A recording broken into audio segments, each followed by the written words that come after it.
remo atiku nompo layang undangan.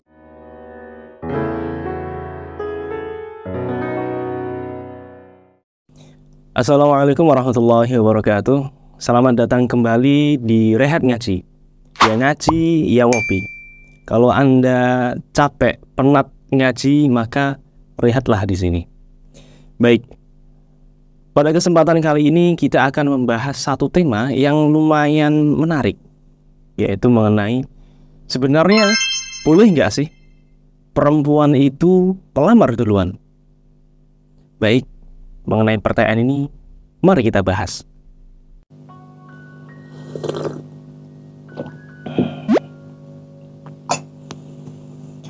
Jadi, pernikahan itu adalah sebuah ibadah yang diakui dalam syariat Islam.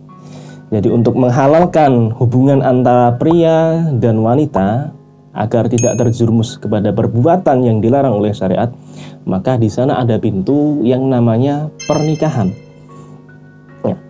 Sebelum seseorang atau dua orang masuk ke jenjang pernikahan, biasanya dilewati terlebih dahulu dengan lamaran. Nah, lamaran ini kalau secara bahasa itu adalah mengungkapkan kehendak hati bahwa saya misalnya menginginkan kamu untuk menjadi istri saya, ataupun sebaliknya. Misalkan yang melamar perempuan berarti mengutarakan maksud hati untuk mempersunting kekasih pujaan untuk dijadikan sebagai calon suami. Nah, itu lamar secara bahasa. Tapi biasanya adat istiadat yang ada di dalam lamaran itu berbeda-beda dari setiap kota ke kota. Misalnya kalau di Kudus, adat lamaran itu dia membawa sesuatu, membawa baki, membawa jajan, membawa pakaian, dan macam-macam lain sebagainya. Nah, namun yang kita bahas adalah lamaran secara bahasa, yaitu mengungkapkan keinginan hati untuk menjadikan pasangan sebagai kekasih pujaan seumur hidup.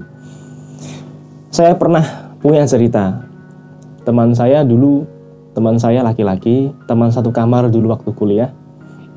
Dia itu waktu berangkat sama saya, berangkat untuk belajar di Yaman, ketika kita terbang di pesawat, itu dia membantu salah seorang calon mahasiswi yang tengah terjebak di toilet pesawat.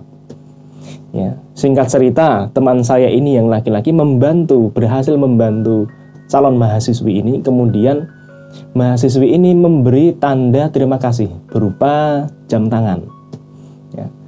Terus selang waktu setahun, 2 tahun, 3 tahun, 4 tahun, masuk ke 4 tahun, si perempuan ini sudah jatuh hati kepada teman saya yang sekamar ini. Ya, namanya perempuan, dia pasti punya rasa malu, ya kan? Tapi akhirnya dia memberanikan diri untuk menanyakan kepada teman saya ini. Pertanyaannya, kamu sudah punya calon atau belum? Kamu ingin menikahi saya atau belum? Nah, di sini sebetulnya perempuan itu boleh nggak sih melamar duluan? Begitu ya. Jadi biasanya perempuan itu kan dia malu-malu, ya kan? Perempuan itu malu-malu. Cuma ada satu hadis yang diriwayatkan oleh Sayyidatuna Aisyah radhiyallahu anha bahwa khairun nisa'i nisaul ansar, sebaik-baik perempuan itu adalah perempuan dari kalangan Ansar. Kenapa? Li'annal haya lam yamna'hunnal haya'u an yatafaqqahna fid din. Rasa malu mereka itu tidak mencegah dari mereka belajar terhadap agama. Kita bisa mengambil poin bahwa rasa malu itu tidak seharusnya mencegah seorang perempuan dari melakukan kebaikan. Nah, baik, kita kembali lagi masalah lamar-melamar. Sebetulnya gimana sih dalam pandangan syariat Islam? Boleh nggak perempuan melamar ke laki-laki terlebih dahulu? Ini menurut para fuqaha Mereka menyimpulkan bahwa perempuan diperbolehkan melamar duluan kepada laki-laki. Nanti saya bacakan referensinya. Kebanyakan para fuqaha itu mengambil dasar hukum dari kisah Sayyidatuna Khadijah radhiyallahu anha ketika beliau melamar Rasulullah Muhammad SAW. Ceritanya bagaimana? Ceritanya itu diceritakan dalam kitab mana ini? Nah, saya ceritakan dulu tentang bagaimana Siti Khadijah itu. Ini dari kitab Sahih Bukhari. Nah, ini ada satu hadis, beberapa hadis, potongan hadis yang agaknya lumayan unik ya. Jadi hadis ini menceritakan bagaimana itu karakteristik Sayyidatuna Khadijah di mata Rasulullah SAW. Anehnya, riwayat-riwayat yang ada di sini kebanyakan diriwayatkan dari Sayyidatuna Aisyah.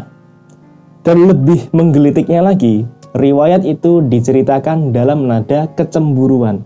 Jadi si perawi yaitu Siti Aisyah menceritakan ini dalam rasa cemburu. Misalkan ini hadis ke 3815 di bab Tazwijun Nabi sallallahu alaihi wasallam Khadijah wa fadliha radhiyallahu anha. Jadi hadis ini menceritakan tentang bagaimana Nabi Muhammad, pernikahan Nabi Muhammad dengan Siti Khadijah. Walhasil yang ada di hadis ini, Siti Aisyah itu sering sekali cemburu terhadap Siti Khadijah. Sedangkan Siti Aisyah itu sama sekali tidak pernah melihat dan tidak pernah menjumpai Siti Khadijah sama sekali. Walaupun begitu, beliau cemburu. Siti Aisyah cemburu. Ya. Misalnya begini. Ada redaksi maghirtu ala Khadijata halakat qabla an yatazawwajani. Ya. Saya Siti Aisyah cemburu terhadap Siti Khadijah. Nah, ini redaksi yang beliau pakai menceritakannya. Halakat. Halakat itu menceritakan atau mengkonotasikan bahwa sesuatu itu rusak atau meninggal. Nah, dalam bahasa Arab ada bahasa yang lebih halus daripada halakat. Misalnya tufiya, wafat, atau mentok-mentok mati, matat qabla, misalkan begitu. Nah, ini redaksi yang beliau pilih Siti Aisyah itu adalah halakat. Ini redaksi yang agak-agaknya lumayan sensitif, ya, yaitu dipengaruhi karena sifat kecemburuannya. Siti Khadijah itu meninggal sebelum Nabi Muhammad menikah dengan saya. Ya. Nabi Muhammad itu sering sekali menyembelih ghanam, kambing, dan dibagikan kepada teman-temannya Siti Khadijah dulu waktu ketika masih hidup. Ya. Walhasil Siti Khadijah ini adalah Ummul Mukminin.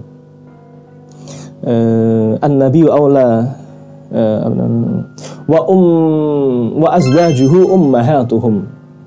Wa azwajuhu ummahatuhum. Jadi istri Nabi Muhammad, istri-istri Nabi Muhammad SAW itu adalah ibu daripada kaum mukminin. Termasuk ibu kita itu adalah Sayyidatuna Khadijah al-Kubra. Nah, walhasil kita semua tahu bahwa Siti Khadijah itu adalah orang pertama yang iman kepada Nabi Muhammad SAW secara mutlak. Pendapat ini hampir disepakati oleh semua ulama, dan ini pendapat ini mu'tamad. Jadi secara mutlak Siti Khadijah adalah orang pertama yang beriman kepada Nabi Muhammad SAW di muka bumi ini, yaitu berdasarkan hadis Bad'il Wahyi, yaitu bagaimana turunnya wahyu. Ya, jadi Siti Khadijah yaitu orang yang pertama kali iman, orang yang menolong Nabi ketika kesusahan. Bahkan tahun ketika Siti Khadijah ini meninggal dinamakan Amul Huzni, tahun kesedihan. Itu menandakan begitu spesialnya Siti Khadijah di mata Nabi Muhammad SAW. Jadi Siti Khadijah ini dicemburui oleh Siti Aisyah, menjadi orang pertama yang beriman, menjadi ibu dari anak-anak Rasulullah SAW, dan juga orang yang menolongnya ketika semua orang Quraisy menjatuhkannya. Nah, yang memulai semua peristiwa ini, yang memulai pernikahan antara Siti Khadijah dengan Rasulullah Shallallahu Alaihi Wasallam, yang mulai melamar itu adalah Siti Khadijah radhiyallahu anha. Hal ini berdasarkan riwayat yang disebutkan atau kisah yang disebutkan oleh Ibn Sa'ad dalam kitab At-Tabaqat Al-Kubra.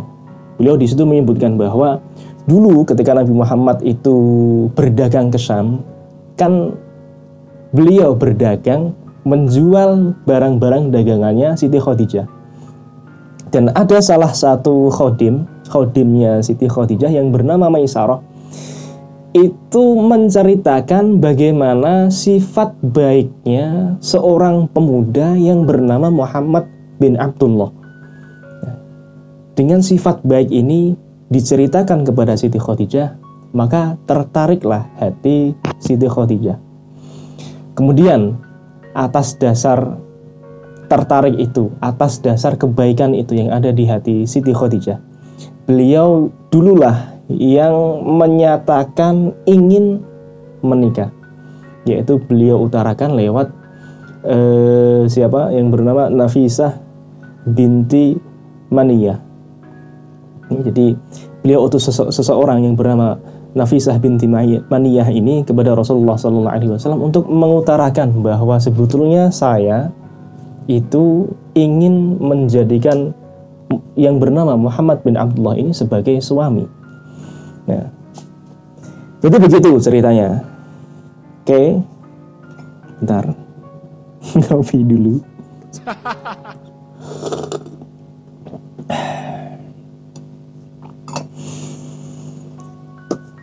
Oke, jadi sudah ada gambarannya tentang boleh nggak sih sebetulnya perempuan ngelamar duluan. Nih, saya kasih satu referensi lagi di kitab Fathul Mu'in di bab nikah. Itu disebutkan bahwa mana tadi? Ini. Walu dibalil wali ardu mawliyatihi ala zabis shalah. Dan disunahkan bagi wali untuk menawarkan putri yang dia walikan atau saudari perempuan yang dia walikan kepada laki-laki yang soleh. Jadi dalam kitab ini Syekh Zainuddin Al-Malibari mengatakan bahwa hukumnya itu sunnah menawarkan putri kita bagi yang ayah, atau menawarkan saudari perempuan kita kalau kakak laki-laki atau adiknya kepada seorang laki-laki yang dia agamanya baik. Semua ini dilakukan itu tidak merendahkan martabat kaum perempuan, malah dengan kita menawarkan wali perempuan yang kita walikan kepada orang soleh, itu berarti kita sedang mengangkat derajat dan harkat perempuan. Jadi memulai melamar duluan dari keluarga perempuan itu bukanlah suatu celah, bukanlah suatu aib.